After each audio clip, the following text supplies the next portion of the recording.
ఇప్పుడు నేను చెప్పరు కలిసి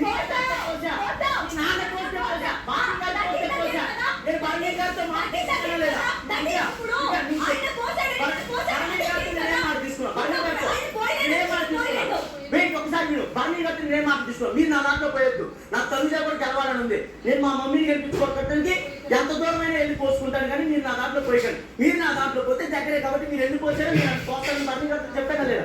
కానీ బర్నీ గారు దాన్ని మీరు దగ్గర ఉన్నారు కదా అని పోసాడు. అయినా నేను ఆయన ఎన్ని పోసాడు అన్నీ లెక్క పెట్టి పోసాడు. బికాస్ నేను మనిషినే ఆ సూపర్కి వెళ్ళిపోతున్నాను నీ గురించి. ఇప్పుడు నువ్వు నా గురించి స్టాంప్ తీసుకొని నా గురించి గేమ్ ఆడలేదు అంటున్నావు. అదే నాకు నచ్చట్లేదు నీలో. అంతే ఫస్ట్ దానికి నువ్వు క్లారిటీ ఇస్తే బాగుంటుందని నా. సో ఫస్ట్ దానికి నేనే క్లారిటీ ఇస్తాను. నాకు చెప్పింది నువ్వు ఎందుకు ఇలా ఆడావు అని అడిగితే నాకు ఆ బ్రేక్ టైంలో ఆయేషా వచ్చి చెప్పింది ఏమని, నువ్వు ఈ వీకెండ్ ఎపిసోడ్స్ మొత్తం క్లారిటీగా చూస్తే నీకే అర్థమైంది నేను ఎందుకు నేను నామినేట్ చేశాను అని చెప్పింది.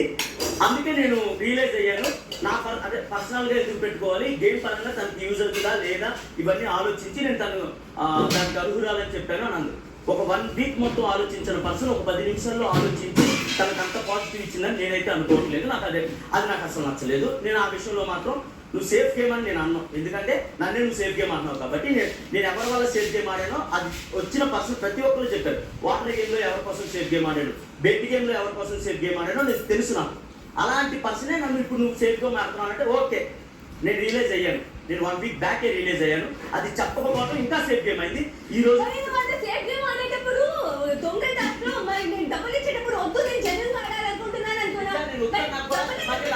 తీసుకొని అసలు ఈమె దొంగ తీయమని అన్నా లేదా నేను తీసుకున్నాను. దొంగతనం డబ్బులు వద్దండి అని నాకు కెప్టెన్సీ కంటెంట్ ఏదో వచ్చేసిన తర్వాత అవును డబ్బులు అరే అవునప్పా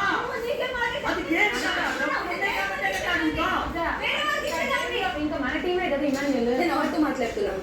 డబ్బులు అడుగుతాను.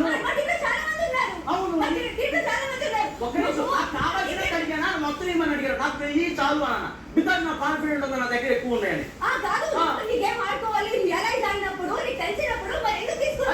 టీం కదప్పా నా టీం కాబట్టి అది అడగకపోతే అడగను అవుతాను ఒకటి అడిగారు. అవసరానికి మనుషుల్ని వాడుకోవడం గేమ్ ఆడేటప్పుడు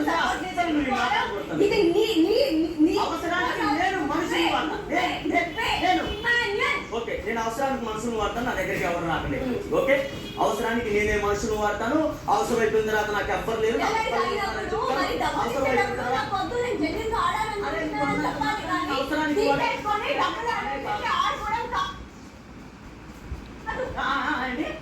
నువ్వు రియలైజ్ అయ్యి ఆడాలనుకునేటప్పుడు మరి నేను డబ్బులు ఇచ్చేటప్పుడు నువ్వు గేమ్ లాగా ఆడతా. నువ్వు పర్సనల్ వచ్చి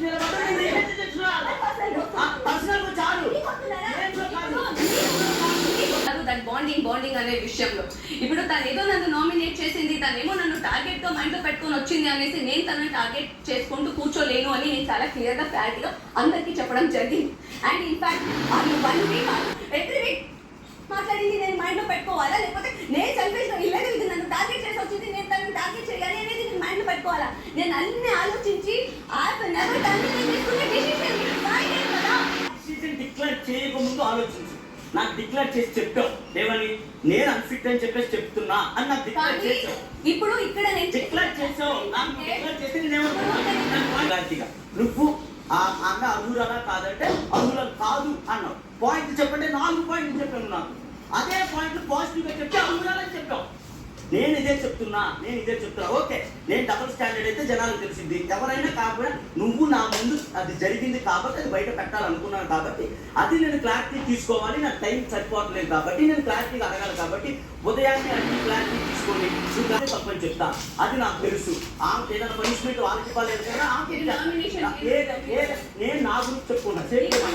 డబుల్ స్టాండర్డ్ అన్నారు కదా మేడం, దాని గురించి చెప్తున్నా. డబుల్ స్టాండర్డ్ గురించి చెప్తున్నా. డబుల్ స్టాండర్డ్ అదే అయిపోయిందా? ఒక వ్యక్తి గురించి కష్టపడ్డా కూడా అది దాటేసిన తర్వాత నేను నా కోసం ఏం చేయలేదంటే ఎవరికైనా బాధేసింది, అది నాకుంది అంతే. ఇది నా నామినేషన్ పాయింట్. అయిపోయిందా? ఎస్. ఫస్ట్ థింగ్, ఆయిషా విషయంలో 1 వీక్ నేను ఆలోచించలేదు అని కాదు, 1 వీక్లో నేను ఆలోచించుంటే నా నామినేషన్లో తనే ఉండేది. ఎందుకంటే నేను క్లారిటీ తెచ్చుకొని నేను ఆలోచించాను కాబట్టి. అండ్ ఇంకొకటి, 1 వీక్లో ఆలోచించలేనిది హాఫ్ అన్ అవర్లో ఆలోచించావా అని నన్ను అడుగుతున్నారు.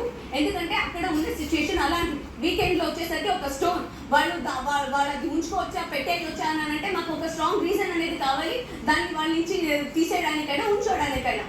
నేను చేసినప్పుడు ఒక తప్పు నేను ఒప్పుకుంటా. నేను ఒక తప్పు ఏం చేశానంటే, నాతో ట్రావెల్ చేశారు కదా, నా ఫ్రెండ్సే కదా, నా దగ్గర ఈ పాయింట్స్ ఉన్నాయి, నేను ఈ పాయింట్స్ నేను పెట్టొచ్చా అని అడిగి తప్పు చేశాను. కానీ అది నేను చాలా రిగ్రెట్ అయ్యాను. ఈ పాయింట్ని నామినేషన్ తీసుకొస్తారు కదా అనేసి. ఎందుకంటే ఇటు దివ్య ఇటు ఇమాన్యుయల్ కూర్చున్నప్పుడు ఇప్పుడు ఒక హోస్ట్ నన్ను అడిగి ఒక పాయింట్ వేస్ట్ చేయండి అని అంటే ఈ పాయింట్ స్ట్రాంగ్గా ఉండాలి కదా, ఇప్పుడు ఒక పాయింట్ చెప్పేటప్పుడు ఆ స్ట్రాంగ్ అనిపిస్తుందా అనిపించదా అనేది ఒక మనిషిని అడగడం జరిగింది. నేను మాట్లాడుతున్నాను.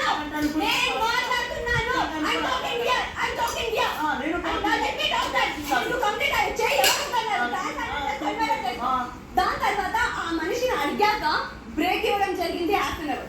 దాంతో నేను బయటకు వచ్చి నేను ఆలోచించాను, లైక్ లోపల వైట్ సోఫా మీద కూర్చొని ఆలోచించాక కూడా అవును నాకు ఏది కరెక్ట్ ఏది రాంగ్ లైక్ అనిపించింది. నేను ఆ డిసిషన్ తీసుకున్నాను.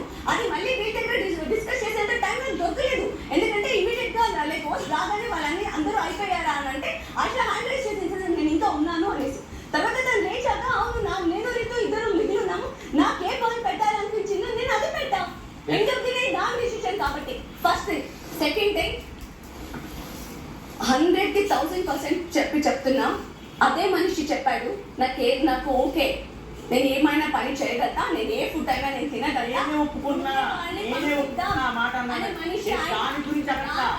గేమ్ ఆడేటప్పుడు కూడా నేను ఇంటర్ఫియర్ అవ్వాలి అనుకోవట్లేదు. బట్ ఐ వాజ్ అంటాను దే ఒక్క నిమిషం ప్లీజ్. అక్కడ 5 of us వచ్చేసి 5 of us to 3 of us to say Emmanuel నేను మళ్ళీ వచ్చి నీకు అడిగాను తనుజ, ఇమాన్యుయల్ ఇప్పుడే అంటున్నారు కదా, you told only 3 words, recording ఉంటుంది. ఐ డోంట్ కేర్ సంజన గారు, రాము అంతే. I came and requested you. Emmanuel చెప్పావు కదరా పోరాడుతున్నాను. ఎందుకు వస్తున్నారు నాకు అర్థం ఉండేది లేదు అంటే ఎందుకు వస్తున్నారు?